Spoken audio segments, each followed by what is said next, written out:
Quiet of the night where dreams take flight. Voices whisper softly, shining like the stars so bright. Every heart has a story, don't you ever forget.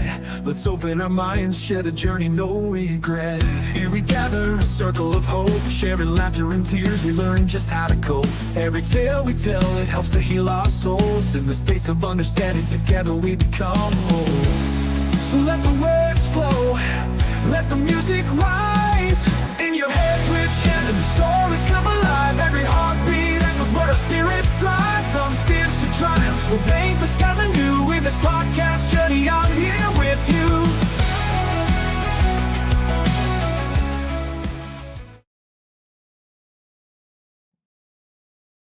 Ladies and gentlemen, boys and girls, welcome to another edition of In Your Head with Shannon Stanford. I am your host, and with me today is a returning person and also a special guest host, Miss Rosie Chapman.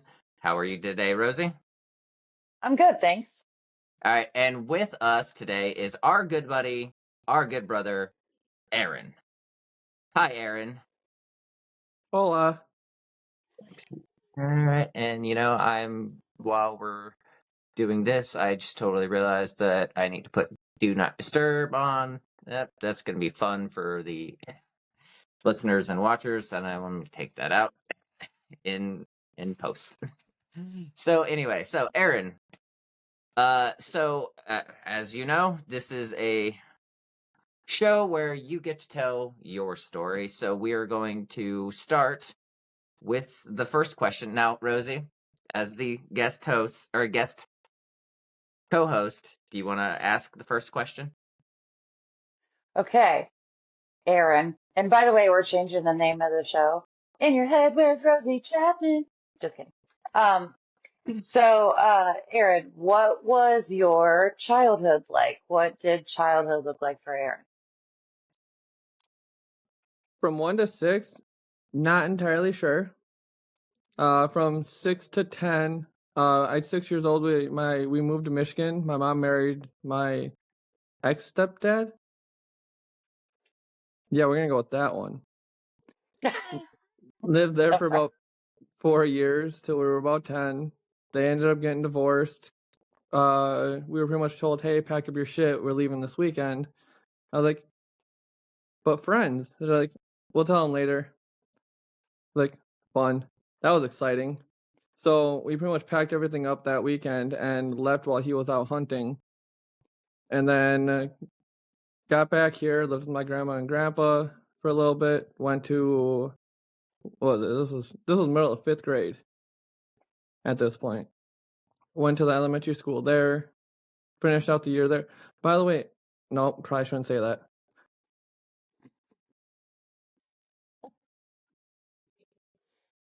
So did You're that doing great. From the summer of 5th grade to 6th grade, we moved to a different place, same town, different school district. Went to that 6th grade there for a little bit. After that one was done, we moved again to a different house that was just down the road from the high school. It was pretty alright. It was within walking distance of everything, but like changing like 3 or 4 different schools kind of fucked me up a little bit. Yeah. But 7th grade, all the schools pretty much came together, so I was like, fuck it. Made some friends. Was a terrible kid in high school. I was awful. Wait, awful how? I was shoplifting just for shits and giggles. I was actually the only one in my group that never got caught, so I am pretty proud of that one. What were you shoplifting? Oh, stupid things like phone chargers, monsters, like pretty much whatever we wanted. We were like, is there a way for us to take it? And we tried. So was it like the risk of it, or was it just a rebelling thing? It was kind of the adrenaline rush. I've always liked the adrenaline. Sometimes didn't look for it in the best of ways. Right. I was getting into a lot of fights and stuff in high school, causing problems, to the point where my brother somebody hit my brother, and the principal almost suspended me just to make sure that the kid was safe enough. Because I didn't fuck around when it came to family. The only one Right. allowed to touch him was me. And I made that clear from a lot of different people. Yeah. Fucked around and found out. Yeah.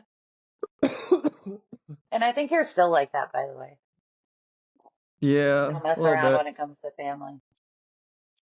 Oh yeah, no, nobody's allowed to mess with anybody I care about. Obviously, unless I give the okay. And unless it's you. Yeah. So, all right. So continue before we got on this whole excursion into shoplifting. So Yep. So went to high school, got into fights, got out of high school, had no idea what I was doing with my life. I went to the first stop was Marines. They told me no. Second stop was Army. They told me no at first. Probably should have left it at that. But so I couldn't do any of those because I didn't have a good enough GPA with the ADHD and everything to qualify while having ADHD in the military. I think Can I they ask you needed a question really quick? yeah. When did you find out you had ADHD? Oh, like third grade. how So did like that in the Something. midst how, of, how sorry, did go that ahead. affect you? You know, at like growing up, like was it like severe ADHD or was it like kind of tolerable, like you could kind of manage it? Looking back at it, some days were probably pretty bad, but I think I more or less took advantage and made it look more severe than it was because I had an excuse to do the shit that I was doing. Okay, Okay. makes sense. Yeah. Continue. So I think I overplayed it from what it actually was. But yeah, I found out in like second or third grade that I had it. It was a fun, but they told me no, and so I was doing what I was doing. I worked as a cook in a nursing home for a little bit. I worked on a farm for a while, and then I got a call one day from the recruiter asking if I still wanted to join. I was National Guard, wasn't, but I had a chance. Foot in the That's door. great. Yep. So I said yes. Come to find out, one of my good buddies from high school also said yes, and he was picking us both up on the same day to go to MEPS. Weirdest place you'll ever go. They do so many unnecessary shit that there's a reason for it. It doesn't feel like there is. Yeah. So we went down to MEPS together, did the whole couple of days there, and which was fun. We pretty much just sat around, just chilled So what is until MEPS for someone who may not know what's MEPS? military entrance program, and I forget what the S is, if that means anything. But it's a military entrance program. They pretty much run you through a bunch of tests. The first thing I had to do since my first ASVAB score expired was take the ASVAB again. Won't even lie. It got better, but I guessed on like half the fucking answers. Because I don't know anything about cars. I don't know anything about electronics. I don't know anything about any of that stuff. And I Right. surprisingly somehow did good in the English and math, though. Yeah, believe that. I did good in English. Listen, if this was TikTok, I'd be roasting the shit out of you right now, but since this is a very I'm serious fighting it. conversation. I am fighting the But- urge. So they ran you through all the tests, and you pretty much swear. I didn't know you swore in that day, but once you pass everything, you pretty much go in. You pick the job that you want, and then as soon as you get everything, you look it over to make sure it has everything you want on it. But you sign it, and you pretty much go and swear in like that day. So you were in the military after MEPS. Yeah. And I didn't even know it. I didn't know what was happening. I mean, I knew it was going to happen. I just didn't know it was going to happen the same day. Right. Well, surprise, surprise. Right? Yeah. Surprise! Sun's I you checked off away. I was literally told, hey, we're just gonna go see if you're able to join. I was like, Right. oh, bet, okay. So I told my mom, and I was like, hey, nothing's gonna happen. We're just going in to make sure that we're actually able to. Next day, hey, mom, I'm in the army. She goes, huh? So what was it, real quick question, what was it like going in with, like kind of entering that process with someone that you knew? Because I don't think that's a common experience, right? It can be. Like it's probably more common than you would think, but it's definitely a lot more fun. Yeah. Especially if they're an outgoing person. Cause like I'm an outgoing person around the right type of people. And if like I have one person that's outgoing too as well, it just opens the door. Yeah. So that's fun. Okay, so you got accepted into the army. I'm assuming you're off to basic training. Yeah, which is that should have been a red flag right there also, by the way. Cause I joined in June 10th of 2016. And I was supposed to ship out September 20th of same year. Well, my mom had her wedding like the week before that, and then the 20th came around, and we literally packed up, ready to go halfway to the airport. Hey, they put the wrong date. It was supposed to be AM, not PM, and it was for tomorrow. And I was like, oh shit, okay. So we So had you to were turn around. extremely early. Yeah. So we was about to be really early. So I'm kind of glad we got that message. So next day comes around. Okay, bye. See you later. Somebody driving me to the airport. Hey, your plane never showed up. I was like, huh? Like, yeah, your plane just it never showed up to the airport. Like, Uh-oh. oh, fun, awesome. I'll come back tomorrow and try again. I didn't leave till about the 20th. I think I left September 23rd, finally. And that should have been my first red flag. I mean, I feel like at that point they knew you were persistent. Yeah, That's fair.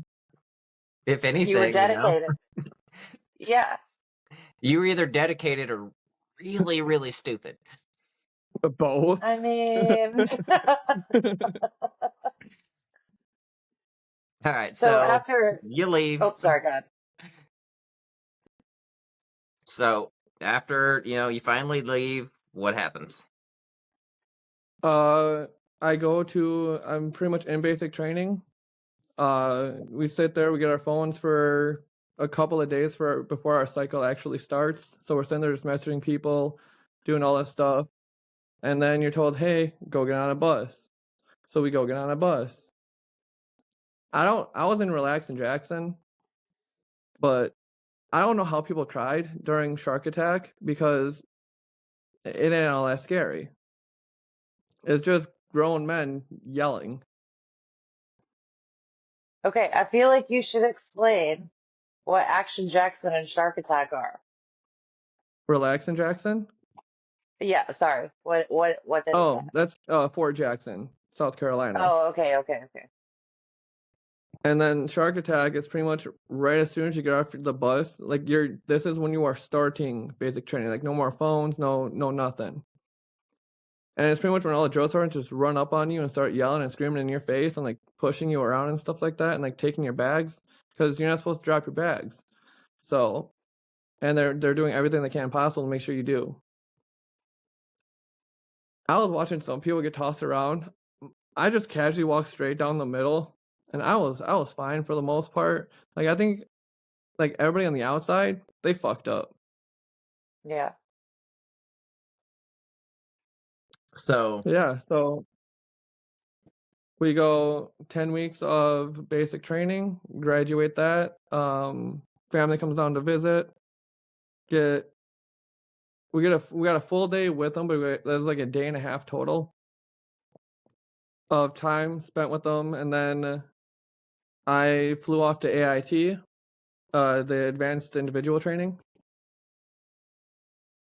and did my, I think it was like 8 weeks. I forget what it was. I came home in February, and then pretty much just started drilling after that, going to all my drills, my weekend warrior stuff. Okay. So you get through all that, you get through the basic, you get through AIT, you come back to the world in a sense. What's life like for you after all that? So for me, it was pretty much normal. The only thing that really changed is one weekend a month I had to go play Army. So, He has always said but it that way, and it always makes me giggle. I gotta go play Army. it wasn't wrong. I mean, I was picking noses for Christ's sake. How much Army can I get? So what were you doing like when you weren't playing Army? Like what did you like were you working? Like what was that like?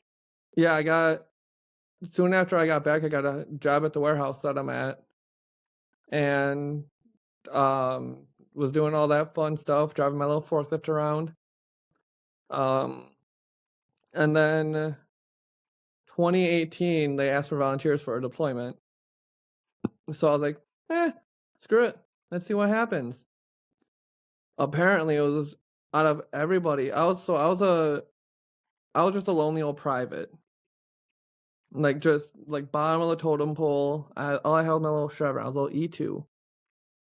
And out of everybody there, apparently they needed artillery, and I was the only one that was the job that they had. So I was the only one that got picked to go out of like the entire thing. So that was pretty cool. Yeah. Until I found out later they asked for more people and other people, but I was the first one. I was number one. First round draft pick. Yep. Yeah. So I went on the deployment, and I was in Dubai for 4 or 5-ish months. And then I was in Afghanistan about the same time. For I 4 forgot how months long and two that are you talking about this was all in one deployment? Yeah. Okay. I mean, we made some pit stops in Qatar and Kuwait, but my main two were Dubai and Afghanistan. How was that for you? Dubai was fun.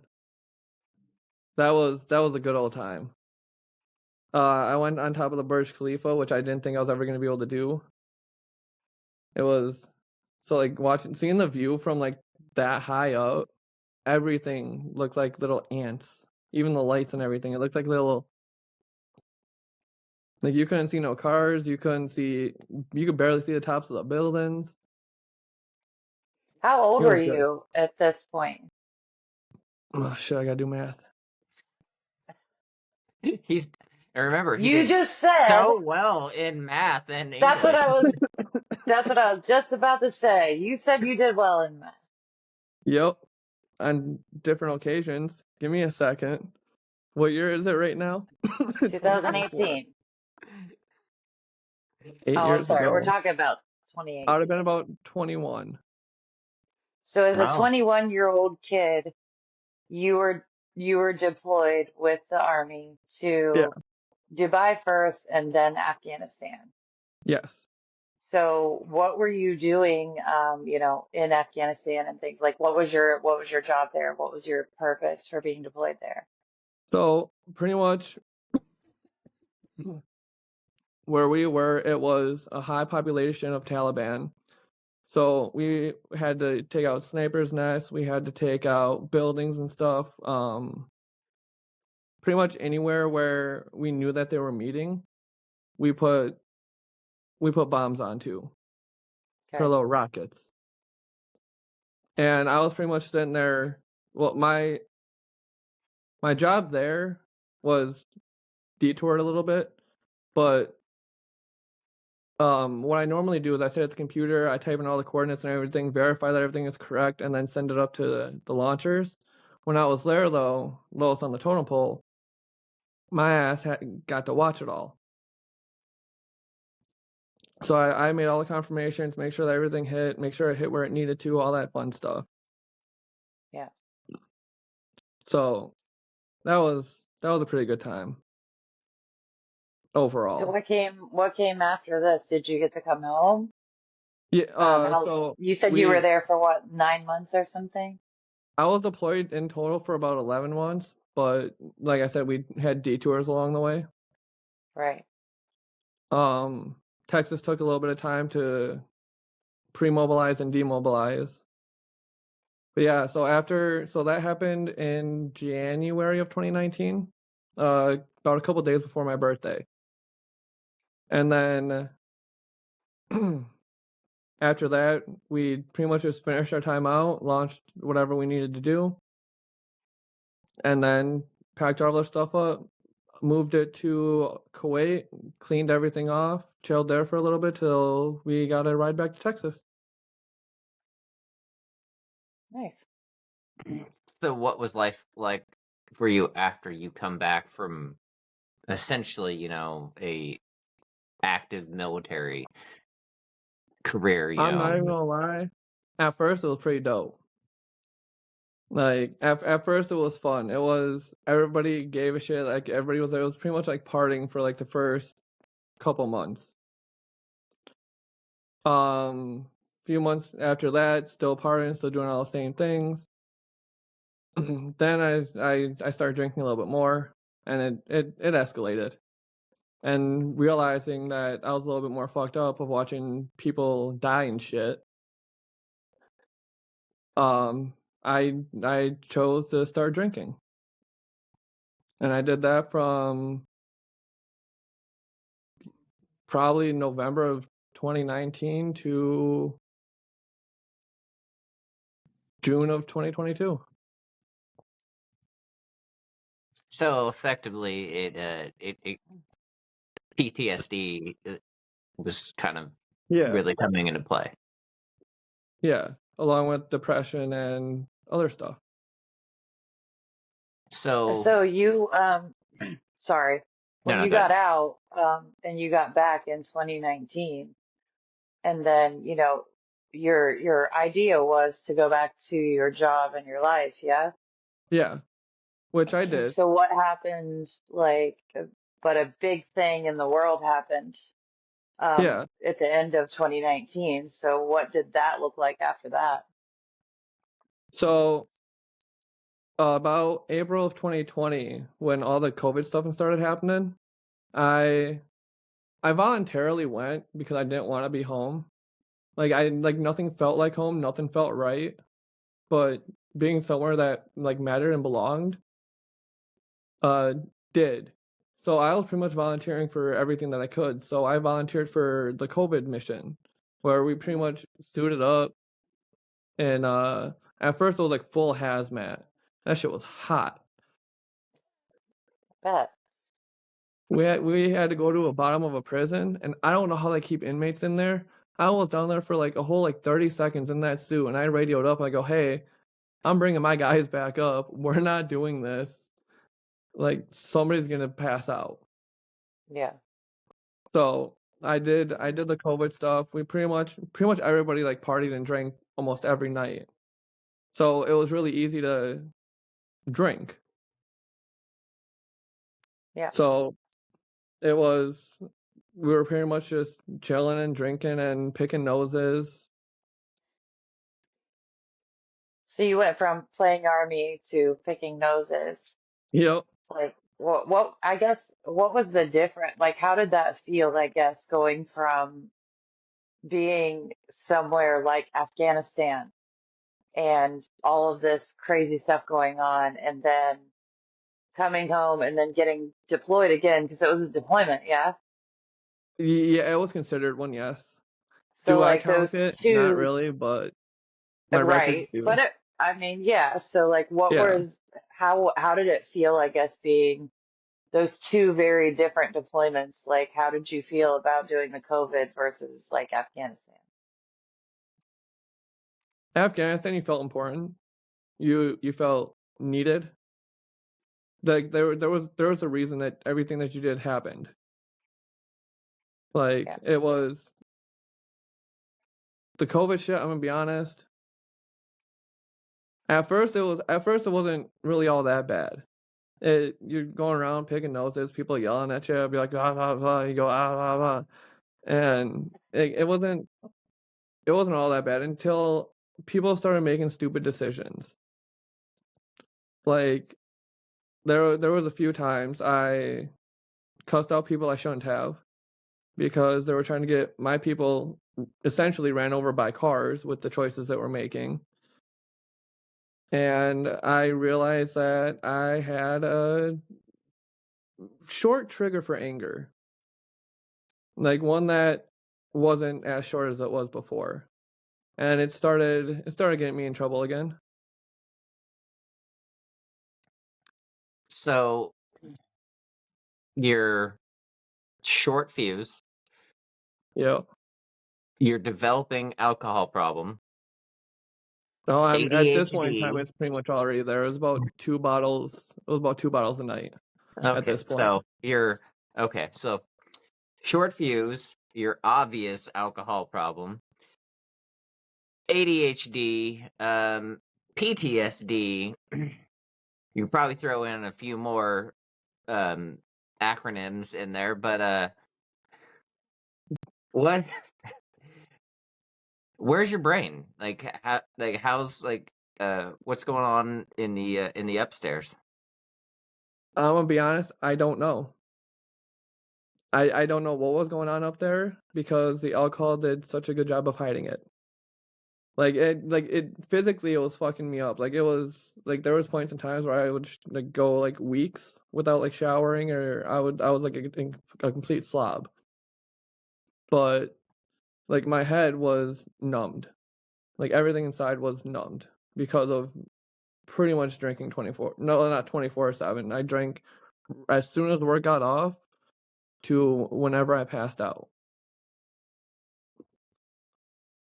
So it was, I didn't have a whole lot of time to think. I was either working or I was drinking. What's your relationship? What's your relationships like at this point in your life? You know, like what are like with your family, friends? You know, your You could tell there was worry. My roommate tried to handle it as be a dick about it. Like not like he came from the caring side, but he was trying to do the tough love, which don't work. It don't work for me. At that point in time, I didn't know what would work for me, but I knew it wasn't that because all that made me want to do was hit him. My mom clearly visible, worrying, stuff like that, and like you could tell that they were concerned, but they didn't know what to do. And I didn't bring anything up, so they didn't bring anything up. So do you think like you had mentioned like you had a short fuse toward the end of the COVID missions or and things like Yeah, that. And you had also mentioned earlier that when you were in school, in yeah. high school, you got a lot of fights and stuff like that. Like, do you think Those that were so the fights and stuff were by choice. That wasn't because that was me trying to make a name for myself. okay, So that was that a lot of the time it wasn't out of anger. It was me antagonizing somebody until they hit me, so I had a reason to fight them. right. I do have a question about that, Aaron. Why do you think you had that mentality? What made you think that you needed to make a name for yourself? Cause honestly, I was always like at home, I was always the one underneath. I was the one being overlooked, the one that could always do better, the one that could do this. So I wanted something or someone to know me for something. So Okay. it was about being seen for you, kind of. Yeah, pretty much. Okay. Is that why you have the personality that you have now? Yes, 100%. Like between everything, like learning on, I still have those, Like, I still have those tendencies, but knowing when to use them, like when it's appropriate to go after somebody for being stupid, and like being able to recognize how to use them properly to help people instead of hurt people. I think that's I know for me anyway, that was a battle that I found myself in as well. Like choosing your battles and trying to figure out, you know, people who know me know that I have a word gift or a thing where I can relate to people. But the flip side of that is that you also have the ability to hurt people with words. Yeah. And when I was younger, I used it. So I think that's a common battle, like when you're getting older, especially if you've been through crazy things, trying to figure out what battles to fight and when to use whatever that is that you have and when not to, more importantly. Oh, I completely spaced out and completely forgot that you're right there. But I met her in 2020 during the COVID stuff, when I was pretty much at my lowest. And by lowest, I mean pretty much 2 bottles down in hand, and at least weekly Okay, so type of just so deal. you know, we're going further with that right now. Oh, I expect it. Okay. So before we do, there's a long standing thing, and honestly, I'm just sick of it. Of every one of us that gets to know this co-host of mine right here, about talking about how she changed their lives, and oh my god, it's nauseating. I'm not a fan I either, if I'm being I really honest. I It's will weird. say it's it's not that she, the one thing that got me was she saw me. Like, she didn't judge me. She didn't do any, like, she was the first person to like look at it and be like, and genuinely be like, what can I do to help? Like, that was like, she was the first person in I don't know how many years to actually be like, what can I do? All right, well, you know what? In all Like, seriousness, she's pretty good at that. most definitely. It's weird. I I mean, don't know. Like, to be fair, you haven't done shit for me, but you know, it's fine. If you help other people, you haven't done shit for me. I'm not gonna either. Good. No, Anyway, I mean, on my side of it, I saw this person who and this is true with most of the people who do that nauseating, really uncomfortable for me thing, where they're like, "Oh, she did so much for me," because I don't feel like it did. I really don't. Uh, I see people who are obviously amazing people. Obviously, it's so easy to see that they're really wonderful people, that it's just, the thing that Aaron said, like, all I want to do is I see these people that are wonderful and I just want to help. Like that's all. I just want to be like, what can I do? Like, how can I help? How can I help you be the best version of you? Because nobody can do it except for you. And for the credit that people give me for things, no matter how much I would have wanted to change someone's life, I don't have that ability. Only they do. So it's one of those things where I just saw him and I could, like, we became friends really quickly. And it was one of those situations where it was just, I knew he was struggling, but that he had it in him to do what he wanted to do. Not what I wanted to do, but what he wanted to do. And so that was my role for a very long time, was just being like, okay, what do you need?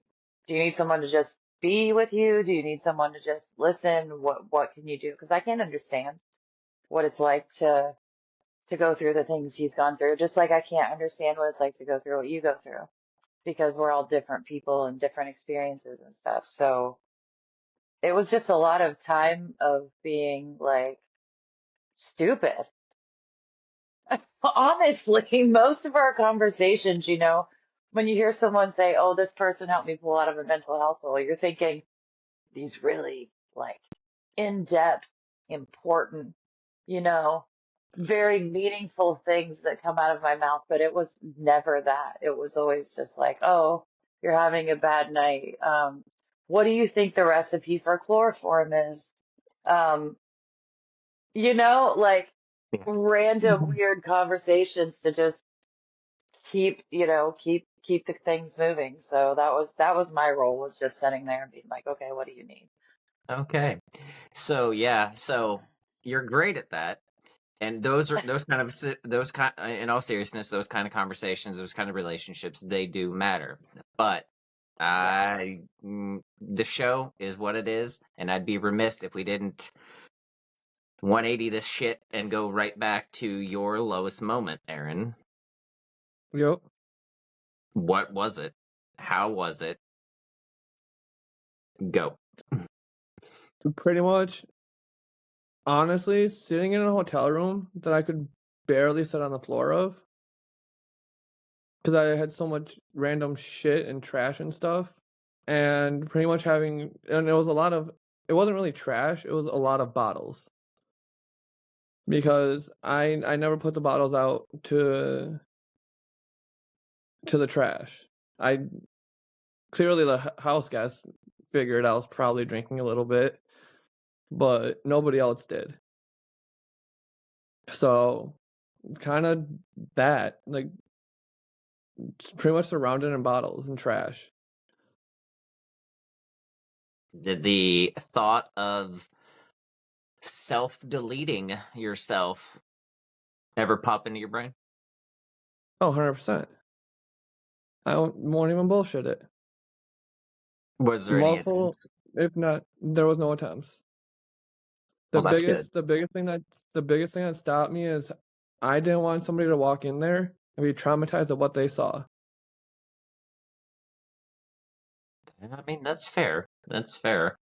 I mean, no, a lot of That I guess a lot of people just don't really kind of pick up on that part of what would happen. A lot of people just do like, oh, like what would my family think or do, like how they would react. You went a little bit of a different direction, and whatever direction you go to that gets you to not do it works for me.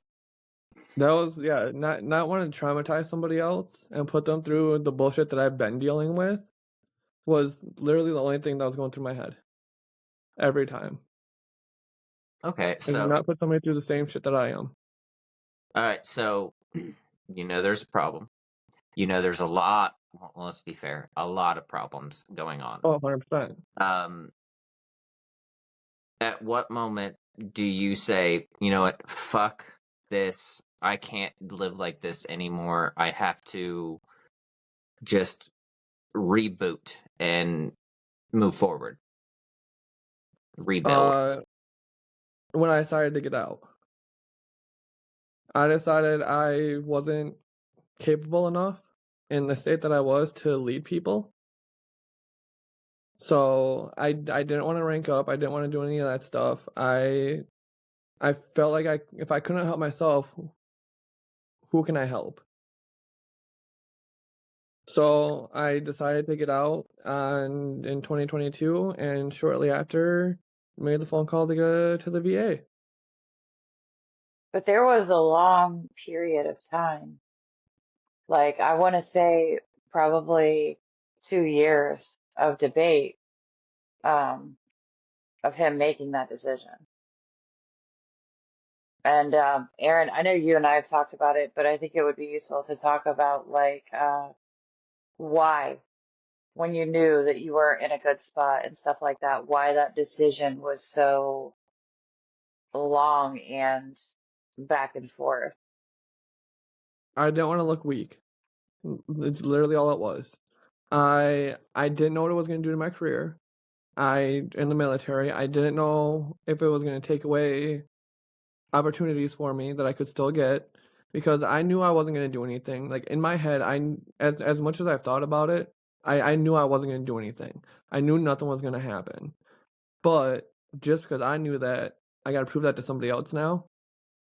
Right. Like that wasn't going to happen. I could barely prove it to myself. So pretty much I didn't want to look weak, is what it is. I was always used to taking care of everything myself.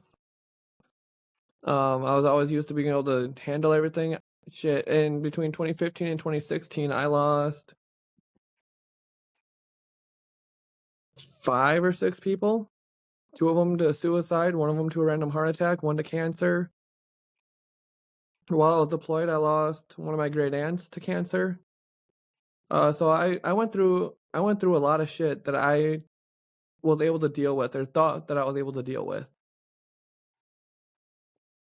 Let me ask you So this, knowing everything that you know and everything that you've been through, if something happened now and a recruiter called you or whatever and said, "We need you, will you go back?" Would you, and why? 100%. I would 100% go back. It's a type of love and a type of family that you don't find anywhere else. It's embracing the suck together. It's going through hell and back together. Like you don't go through all that stuff with just anybody. Like that's beyond family measures. Willing to say, "Hey, I'm willing to take that bullet for the guy next to me," and them saying it to you. You won't find that anywhere else. And as knowing what I know now, and after all the therapy and everything, yeah, it's still gonna fuck me up. At least now I have tools. At least now I have useful ways of taking care of it. I've already asked for the help. That was the hardest part. Honestly, that is the hardest part, is asking for the help. No matter who you are, it's admitting to yourself that you need help and you cannot do it by yourself. Once you get over that hurdle, everything is so easy. The only difficult part, I will say, finding the right therapist. That is never, I got one, she's good. If you have one that is good on your first try, lucky. Yeah, I didn't have that experience. Yeah, I didn't either. I went through 3 or 4 before I even found someone who I felt like was even listening. But that's usually where people start giving up too. Like once they leap that hurdle and ask for the help, they go one and done with it. I was about to. Somebody convinced me not to. Somebody can right here convince me to sit there and keep trying and trying again. All right, so I I'm do have a thankful question. I did, by the way. Aaron, man to man here, because like I was talking with Brian a couple weeks ago. As a man, knowing how it is to be raised, as a man, you don't cry, you don't show emotion, you don't, you Yeah. just suck it up, you move on. Was that a part of your childhood as well? Not as much. It was for the 4 years I was living in Michigan. Yes, like probably the 4 most influential years of my childhood. Yes. Because that's what I took with me, and that's probably why I always did what I did. Because I coming to realize there was a lot of shit that I was suppressing and not taking care of and just piling on top of each other. And that's probably where it all started from. Yeah. But So you knowing all that, I mean, as as men, it is honestly sometimes unbearable the amount of rules that are put on us, but like what makes a man. yep.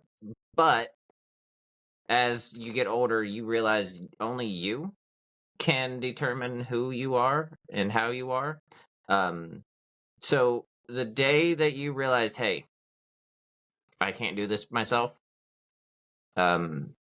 walk us through that day, because that honestly is the most important, one of the most important days of someone's life. So it was a couple months before I got out. It was just one of those average old days. It was kind of in my head. It kind of just clicked. Like, I'm tired of this shit. Like it was nothing like extravagant, nothing special, nothing that made it different. It was kind of just like a little click in my head that's like, we're not doing this anymore. And once that click happened, it was honestly it was a changer. Like, there's a lot of bad habits that I still have that I haven't quite got rid of yet, but they're better than they were. I decided to pretty much, I didn't stop drinking, but I cut it back a lot. Like, I have maybe a drink a week, depending on holiday occasions and stuff, because it is Wisconsin. You don't drink on holidays. What are you doing? Right. It's Wisconsin. So, Yeah, yeah, I but think they'll kick you out of the state if you're not at least drinking some. Like, I couldn't live there. yeah, They would kick me out. but I don't drink to get drunk anymore. Once I hit that buzz, I stop. I'm done. I'm good to go. And I will drink water and juices and stuff from there on out. At least until I sober up enough to be like, I can take another shot now. But I And I won't think one cross of that the threshold. big differences, I think, too, is like when people talk about drinking, people think that if you quit drinking, you have to never drink again, right? Like if you're coping with alcohol, that if you even drink a drink that you've fallen off the wagon or whatever, and I'm not talking about addict, I'm talking about people who use it to cope. But like I think the huge difference, or at least from the outside looking in with you, is that you're not drinking to survive anymore. Yeah. And that was the thing that was happening. Yeah, I'm not drinking to numb the pain. I'm not drinking myself to go to sleep. I'm drinking to have a good time. Yeah. Like, there's no ulterior motive to that. Besides, I want to have a couple of drinks. What do you think PTSD wise is, like the things you went through and knowing now that you have PTSD, what do you think was one of the like harder challenges, and what are some of the things, I guess, that you still struggle with even though you're getting help and stuff? Triggers. If they could stay the same, it wouldn't be all that bad. But it could be random stuff at random times for any. I had a bird fly at me at work one day. My ass, I made a mess. I dumped over some stuff, and it was a cleanup.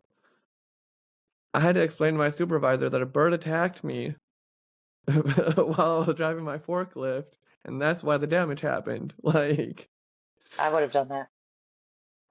in all fairness, looking back at it, the bird made it like halfway from the ceiling to my lift, but even the thought of like, woo, booms. Yeah. So like, I didn't expect I didn't expect a bird in the warehouse, but I mean, to be fair, nobody really expects a bird to be in a warehouse. Right? Yeah. What do But the triggers look like for you? Like as far as, like is it, reaction. yeah, like what's your reaction, or what are the things you deal with as a result of being triggered? So one of my biggest anger triggers, because PTSD ain't all just, oh, I'm gonna type of stuff. So my anger trigger is somebody suggesting something stupid when there's a simpler way and they don't want to accept that.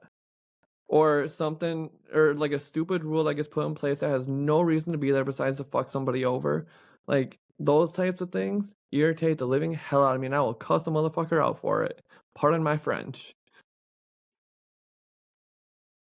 It could be little stuff too. Like, that's when I found out that that's one of my triggers. Is it was something so stupid and so small. I don't remember what it was, but I blew up at my supervisor. I don't know how I have this job still. I've cussed out my supervisor so many times.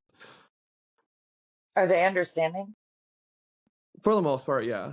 And at first, when I didn't know what the hell was going on, uh, not really, because I had nothing to tell them besides I was just being a dick. Right. What about the people But in your life? what? Like the people in your life, like your family and your friends and I stuff, kind are of just they ignored them. understanding? Yes, if I don't want to do stuff that they wanted to do, they're like, that's fine. Like, we understand. Like, hey, do you want to go to a concert or something? Like, back then, hey, do you want to go to a concert or something with us? No. Like, I'm not going into crowds and stuff. That's not happening. So you think it helps to be able to like explain, like understanding yourself and being able to explain, does that help? Yes, like knowing why they happen, like knowing that stuff will. Like, I know crowds for me were, so like explaining why I was staying away from those, that was easy. It's when some random noise that you just don't recognize throws you into and you're like stupid stuff like that, like daily everyday things that will just randomly happen that spiral you are the ones that are irritating. I forgot what the question was at this point, if I'm gonna be honest. You answered, I think. Yeah, Okay. you answered the question. So what's Aaron's life like right now? Honestly, I could be doing better. I know I could be, but I'm a hell of a lot better than I was last year. I'm a hell of a lot better than I was a few months ago. Like, just about every day so far is, even the shitty days are still better than they were. That's awesome. So, I mean, I got my own house. I got a steady job that understands and cares. I got a decent car.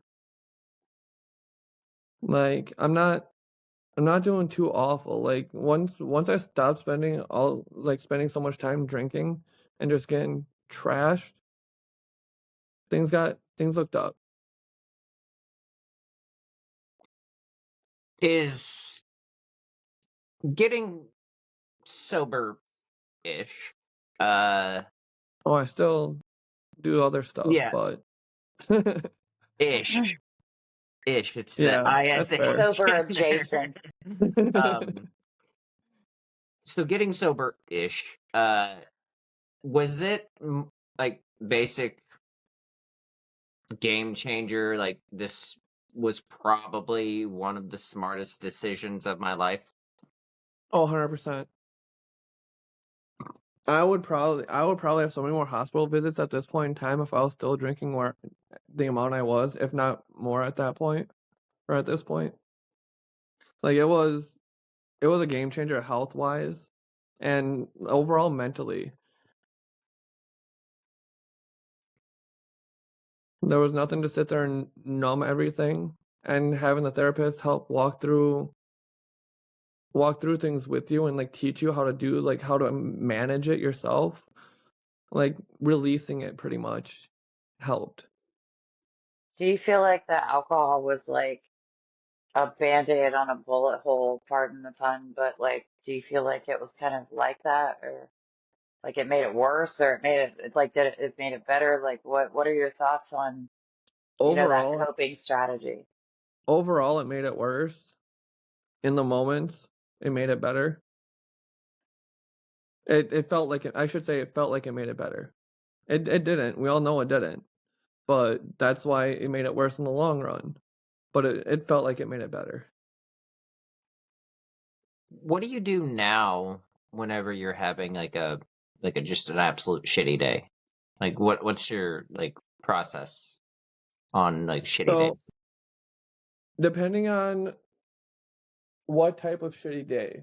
So, if it's one of those random trigger days and it doesn't go away and I can't figure out how to go away, I'm usually I'm usually messaging Rosie, or if she's busy, messaging somebody else like Kimmy and being like, "Hey, I don't know what the fuck's going on. I need a distraction quick," or like things like that, like going through some shit, don't want to talk about it, need a distraction. Like you've heard the stories, you know what it is. Yeah. And Yeah. then we somehow end up with a chloroform recipe. Yep, I did have that. I do have a step-by-step instructions from Google. Allegedly. Allegedly. Allegedly, yes. You don't need an FBI raid, right? Oh, Aaron's FBI agent, like, you know how at some point people were saying, oh, there's an FBI agent that monitors everybody's stuff. We used to joke a lot back in the day about how even Aaron's FBI agent needed therapy. Like he was hiding in the corner somewhere crying. He needed his own therapist. Bro, He gave up. the amount of stupid rabbit holes that we went down and the stupid searches in my search history. Yeah, mine yeah. too. There's been so many stupid things that the most memorable one is the chloroform one though. I don't know how we Yeah, made it down the hole that we did. I don't know. We started talking about her dog and her dog being annoying. And then I'm pretty sure I'm not gonna say what I said because this is going live. But chloroform came up and He wanted me to sedate my dog. That, or not really, but that was the suggestion. Oh, you joke could just sedate him. as a joke. No. As a complete Yeah, as a joke. I joke. love dogs. Yeah. That's why I avoided saying it, but she goes, nope, throw him under the bus. I hope you didn't like this show because PETA's gonna come after Aaron. Yeah, this show is getting canceled right away. All right, sweet. We had a good run. Yeah, it was a good time while it lasted. I Googled if we could, and Google says don't do it. It's really bad for them. Just because I was curious. I'm a very curious person. If you get me on a weird topic, or I think of a weird topic, I do this to her all the time. I will be watching TikTok and something stupid will pop up. I'm like, that makes sense. Rosie. I get sucked in every time somehow. See, this is how it usually goes now. I'm not doing this shit. But if this were to happen. But I do. I say that I still do. Yeah. It's like a compulsion that I just get sucked in. But I think I think that's one of the things though that people don't give enough credit to is talking about something else. Like a lot of times 100%. people are like, oh, what's going on? Let's talk about your feelings. I honestly believe not everything needs to be talked about all the time, especially if you've already said it before. Sometimes Yep. having a distraction and something else to focus on when it comes to mental health can be a lifesaver. Honestly, from my experience, the stupider the better, because the more research you have to do and the more time you have to not think about it. As weird as it sounds, that's why these rabbit holes are so nice sometimes, especially if I'm having a bad day. Like, I'll have a little bit of salad, and then I'll be scrolling through, on a bad day, scrolling through TikTok, and then one of those videos will pop up, and I'm honestly so thankful most of the time. So it's like, but what if? And most of the time they're simple, stupid answers, but I still give them to her just to have that random conversation happen. Yeah. Like, I'm pretty sure she knows it at that's this the difference point. between me and you guys is you guys will look up like the stupid. I'm over here looking up the giant fucking conspiracies on why Kennedy was shot, and then it starts with that, and then somehow ends with fucking like looking up why Kennedy's assassination has something to do with the planet Pluto, and I'm like, it's 3:00 in the morning. I'm going, where did my life go wrong? And I'm over here at 3:00 in the morning. Hey, Rosie, what would happen if a goose mated with a beaver? Like, what would they call it? How would it taste? Like, what kind of meat would it be? And here's the problem is the nonsensical crazy stuff that you're talking about, Shannon, that's where Aaron lives. And I live in rationally, how would this work? So That's it's why I like we bring have it to these her. two sides of the conversation where I'm trying to make sense out of it and he's making it more ridiculous. But we go round and round and round for hours sometimes and it just, it keeps you distracted. So serves the purpose. And honestly, the one thing that I have figured out, though, the longer it lasts, the more she needed it, too. True. That is true. That's Usually, fair. Usually if she doesn't need it, she doesn't want to deal with that bullshit, she'll just call it out right away and be like, this is stupid, this is what it is, and then just be done with it. So But if she's having a bad day, that's when the hours come in. Yep. in the midst of this chaotic part of this conversation, it actually does bring up a good, solid point: the importance of friendship and Yep. forming relationships with people that like understand you and get you. I've talked about it. Rosie, you and I have both talked about it on the show and in life. Aaron, what's your viewpoints on all this? You 100% are who you hang out with. Like, who you idolize, who you look up to, that's who you become. And that's not always a good thing. Surround yourself with people that actually give a shit about you and put up your boundaries. If you have your boundaries up, those that care about you and give a shit about you will respect them. They won't question them. They won't. Some of them might try to push them a little bit, but those are the ones that, yeah, just a little bit. But everybody knows where their boundaries lie. Like, not everybody's boundary is the same. I can say some things to her that most people can't. I'm not as comfortable saying some things to you. I mean, I'm gonna say stupid things to you, but your limit is a little bit lower of the stupidness that I would go versus her, or less sarcasticness. Yeah. Like, Well, you gotta know your boundaries with people and respect other people's boundaries. That's literally, find the people that respect your shit. I absolutely completely agree. I've long said that the show me your friends and I'll show you the people that will save your life one day. Not Yep. physically, but emotionally and mentally. And I've long thought that I've always been one of those people that have been able to make friends really easily. I get along with people. I may not like them all the way, Yep. but I'm But exactly you the can same way. but you don't have beef with them. Like, there's oh no no, I arguments mean with them. Yeah. I don't like as much as I've been through.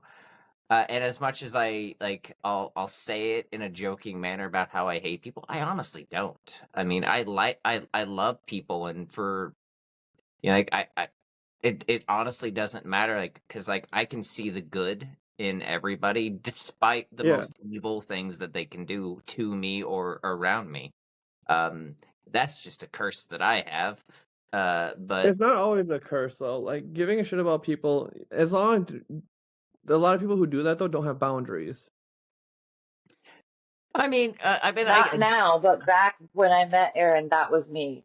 Like, I you're a people care about pleaser. people. Yeah, like, you're a people And pleaser, and you'll go to any extent, whether it damn near kills you or not, to please them. yep. Like a lot of people don't put up, like, they'll do that. They don't have boundaries of, this is where I'm stopping.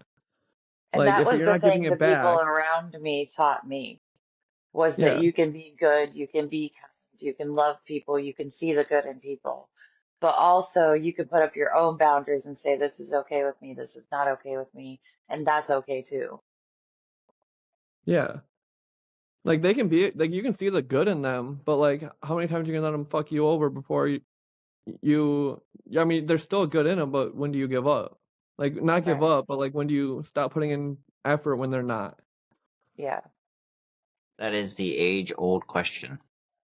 Yeah. So, speaking of questions, and since this is a interview, and we're we're getting close. Well, we're a little bit past the hour mark. So there's always the last rounds of questions. Rosie, do you remember any of them? Yes, and I actually have a couple too, if that's okay. That's fine with me. Go ahead. So, Aaron, one of the main questions I want to ask you is if a kid came to you now, an 18-year-old kid, and said, I want to join the military, what would be your advice? Know what you're doing. 100%. Like, there's no way in hell you can prepare everybody or anybody for some of the shit that people see over there. Like, you can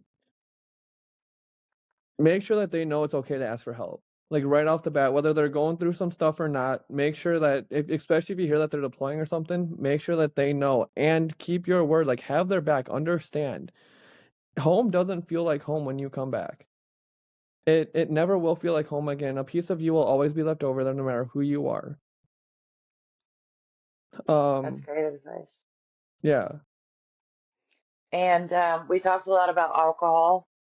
So if someone were in the position you were in when I met you, you know, to where they're just trying to cope and trying to do the best they can, and they're using alcohol to do that, what would be your advice to them about alcohol or anybody really who is using it, you know, in the way that you were? So as much as I want to say, don't, it's not worth it. As like it is true. It is not worth doing. It does more harm than good. But no matter what I say, the only thing that's going to stop them and change it is themselves. Like I can preach to them all I want. I've done it before. I've done it to people I know. But they have to have the want. And until they find a reason to, they won't. For sure.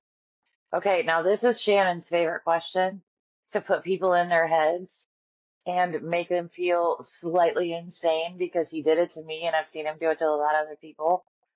If you could go back in time, knowing everything you know now, being the person that you are now, and talk to younger Aaron, like either when you were a kid or before you joined the military or whatever era of Aaron you feel like, what advice or what would you say to young Aaron, knowing what you know now? Well done. Thank you. I learned from the best. The only thing that I'm gonna tell them, like genuinely, the only thing that I'll tell them is, you'll make it through it. That's a There's good one. there's there's not a single thing that I would like out of all the shit that I've gone through, out of all I've dealt with, like the deaths and everything. It made me who I am now, and I may not always love who I see in the mirror, but I at least like them. I'm really proud of you. If you could go back in through your whole life and change one thing, would you change anything? If I could change it to where I could see like the alternative, like just for shits and giggles, like it wouldn't change my life at all, but I could see like what would have happened. I'll be honest, I probably would have chose Air Force. All right. I That's all honestly I didn't. have, Shannon. I honestly didn't see that one I going that wasn't direction. expecting the Air Force either. I would have chose the Air Force.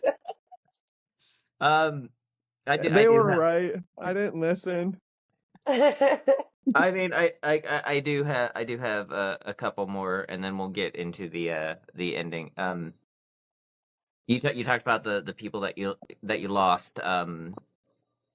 Of all those deaths, of all the people that you lost, how much of your psyche, how much of your emotional range, your mental range, did that affect? Quite a bit. Instead of dealing with it, I did the manly thing and I just kind of shoved it down and ignored it. And then the one that hit me the hardest was one of my really, really good friends. She killed herself a couple months after her 18th birthday.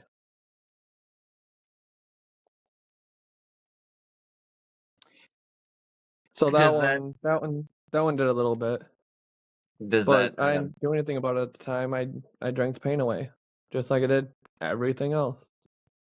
does any of that, like the grief and stuff like that, does that come back and get you every now Oh, and then? it'll never go away. It's What? it, well, it does come back hard. It does hit hard sometimes, but the one thing that I've learned is you can have all the help you want, you can have all the help you need. Those bad days are still gonna hit, but you have the tools to help yourself pull out of it. Like, I was legit just about ready to ask. I mean, grief does hit whenever, wherever. It kind of likes to make you your bitch. So Yeah. It happens on the good days the most. no, One yeah, thing I would like to mention, because you've talked about it in the last two shows and Aaron just said something about it. As a woman, I would like to say that the disparity between the way that you're treated if you have mental health issues, if you're a woman, than if you're a man is real. I have really heard women say, "Oh, well, it's no different." It's not, it absolutely is. And if you think it's no different and you can't see that double standard, then you're part of the issue, in my opinion. Because it absolutely is there. Never once has somebody been like, you need to ovary up because you're struggling. Like, that has never happened to me. You know, like I've heard people say it to men all the time, man up or grow a pair, you know, like just So suck it up and keep going. And it's like, and then we wonder why our men are so messed up. I have a completely not off topic completely, but I've never. Well, I shouldn't say I never. I don't know why anybody still says grow a pair. These things are so fucking fragile. you're right. Actually, I was just Like, thinking about that. Whenever someone says like nut up or grow a pair, I'm like, y'all realize that testicles are sensitive as a motherfucker, right? you go like that and it hurts for Yeah, like we're 3 on the hours. ground. We're crying. It's Yeah, fine. like I feel like vag up should be a thing because them things are that. resilient. I'm just saying. That I was about to say that. Like it shouldn't be grow a pair. Yeah, vag up. Yeah, yeah. Yeah. So there's the. I'm just all of So a sudden let's I'm put that just into coming up perspective, with so though. many fucking like phrases put on It Hey, let's t-shirts always put for that goes into whenever off I perspective, get like track. though. the capital to like make the t-shirt lines for the show. We got drive with your butt and vag up. Got it.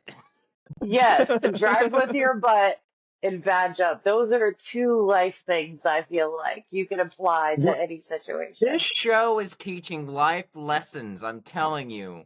You know, we're not just helping people with talking about their mental health, but we're giving great life advice. Drive with your Excuse me. butt and vag up. That's So Absolutely. with being told to grow a pair, essentially your entire life, our entire lives that we were told to grow a pair, we were told to be sensitive. yeah. Right. So we're Like, don't be either a, really stupid and didn't put the two together, Yeah, or the world just doesn't understand how anatomy works. yeah. I and it's conflicting advice. It's like man up, but also don't be a man. Don't be a toxic man. I'm not trying to get off on this whole tangent. Oh Um, yeah, yeah. anyway, the conflicting advice, I think, is the thing that like really damages you guys, and not having a safe place to go without the fear of someone telling you you're not a man because you're struggling. And it's not even like, you know, in Aaron's situation or any of our situations with mental health, it's not stuff that wouldn't make anybody struggle. Right. But as a woman, it's so much easier to reach out to friends or family or even mental health professionals and stuff like that. But as a man, you deal with a whole different set of fears and circumstances. And it's frustrating to me. Like I want to just, you know, so I get so frustrated with it. I think that's how a lot of, not me and Aaron, but me and you met, and a lot of the people that are in our little group of Island of Misfit Toys is through us trying to be like, okay, this is not okay. Like, regardless of if you're whoever you are, whatever you've been through, we're all messed up, and that's okay. And let's figure out a way to push each other forward. Yeah, I agree. So, okay, so we're gonna wind down. Aaron, I've got one last question for you. I'll make it a short answer.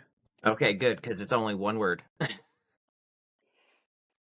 You love you. have one word. That's three. That's three.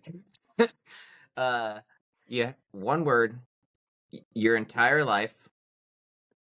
You can only pick one word to encompass it, to like to define it. What is it? Ooh. See, yeah, you thought I was gonna give you the I good guess does one. that count as my word?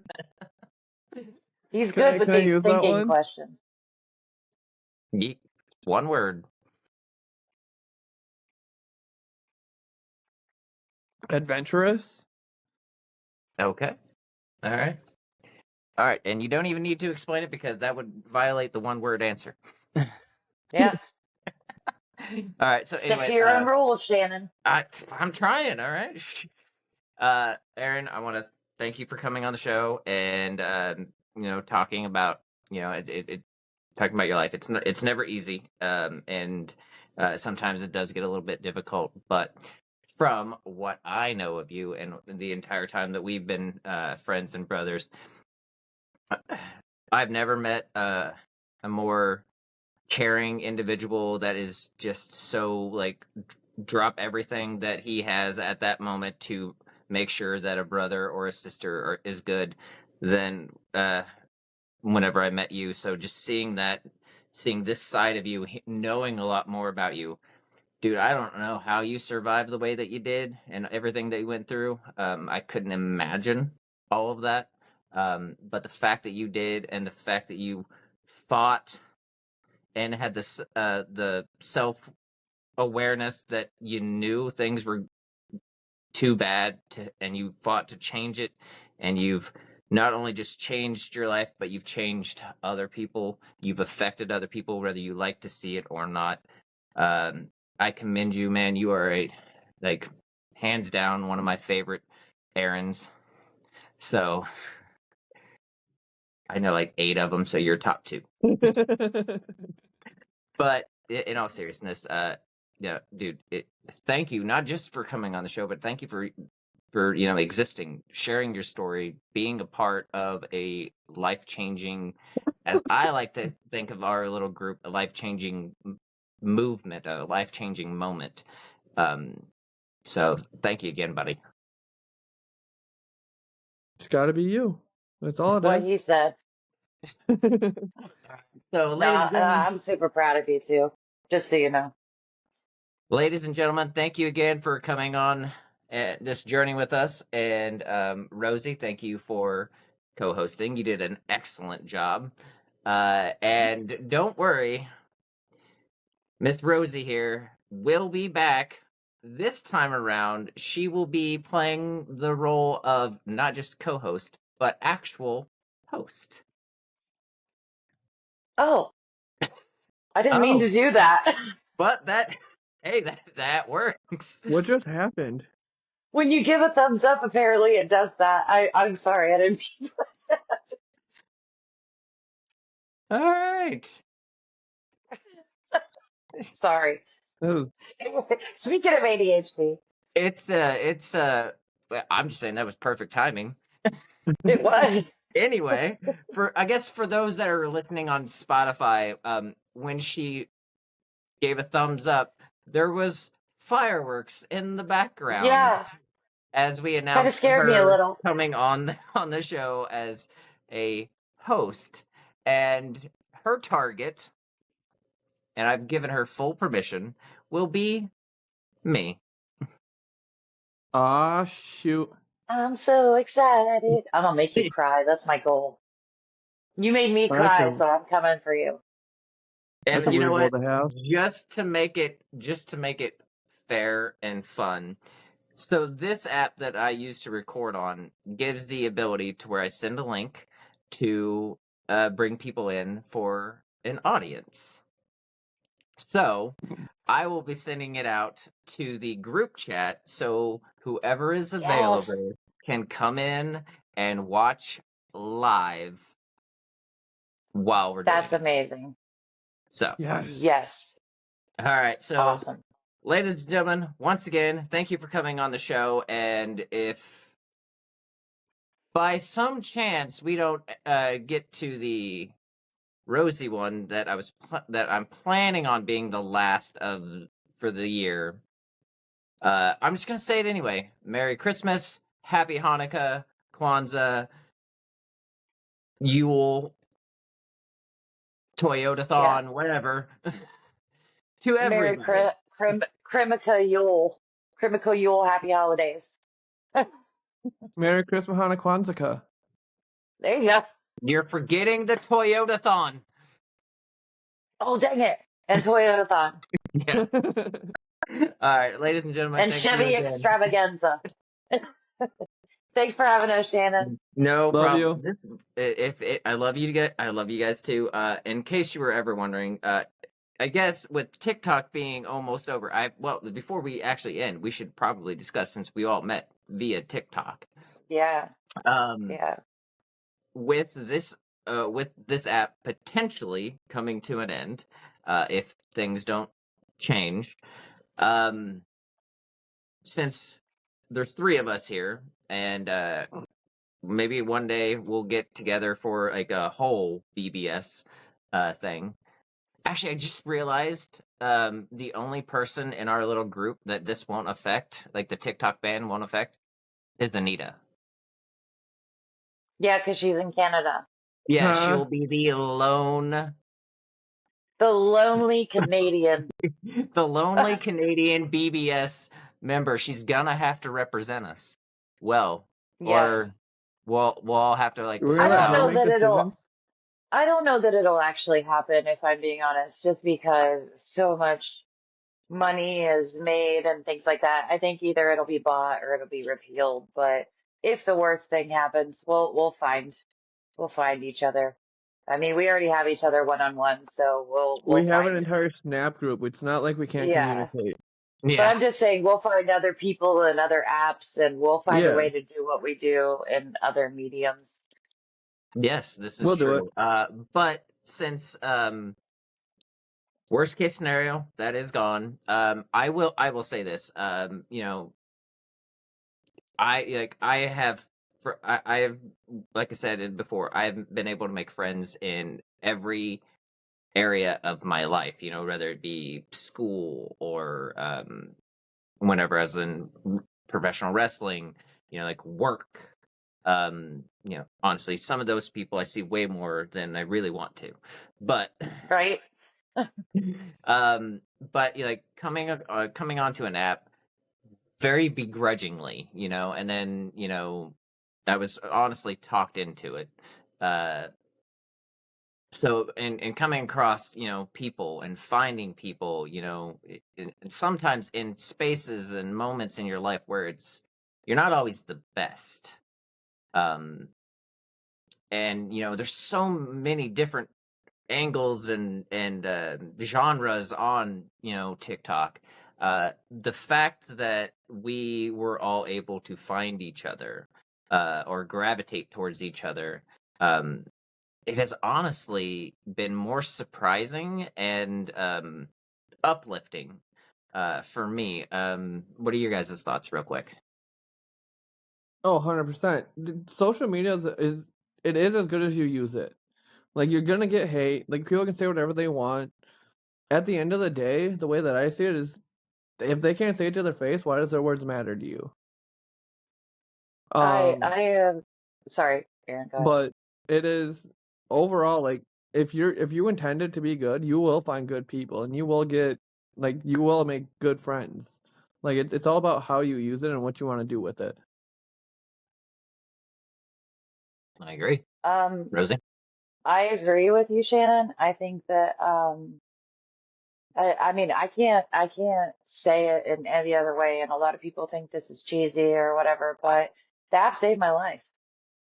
I didn't leave my bed when I joined the app. I was very depressed, like to the point where it wouldn't have been long.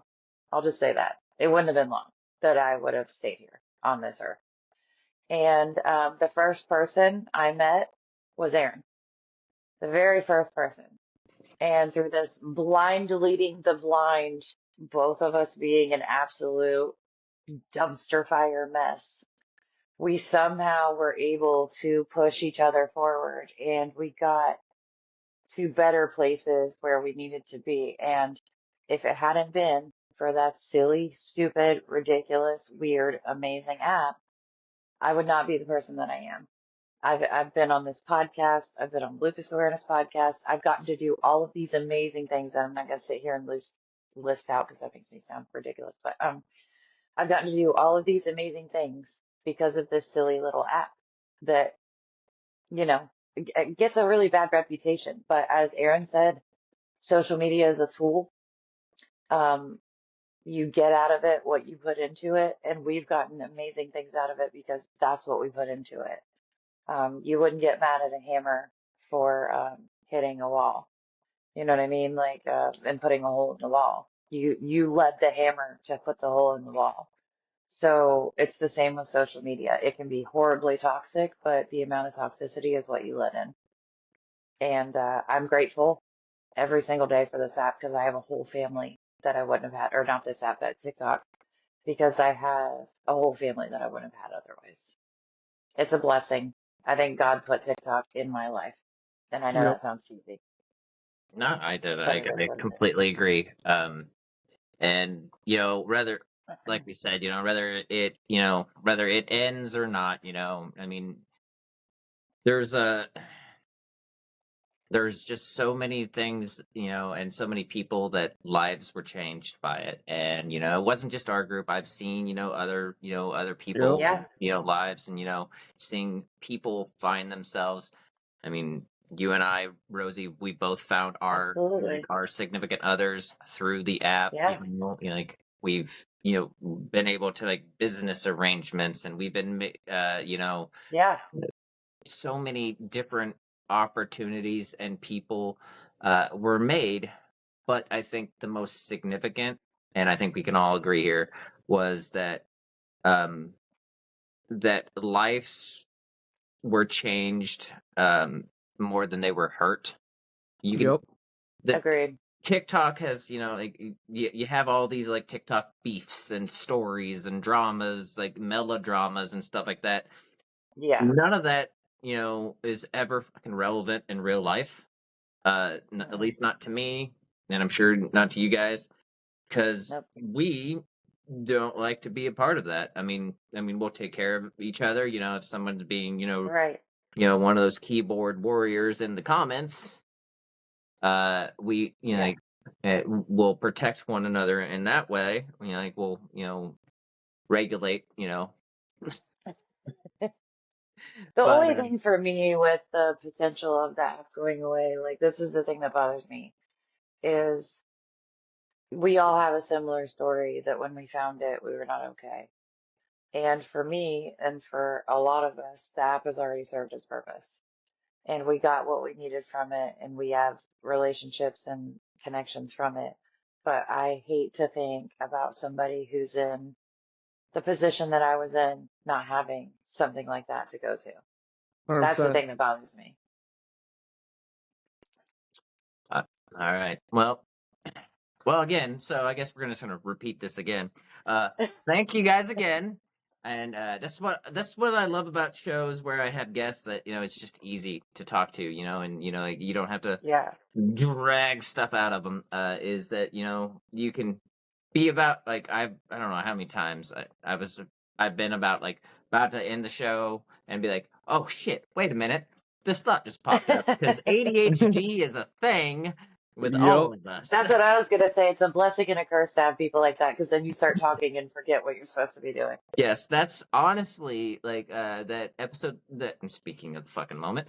That episode that I had with Nelly, that was like over 2 hours, and it wasn't ever intended to be. I was going to like interview her for an hour, come back and like a couple days later, interview her again to have like a 2-part show, and then I was like, she just kept story after story after story, and I'm like, Yeah. mm-hmm, mm-hmm, Yeah. no shit.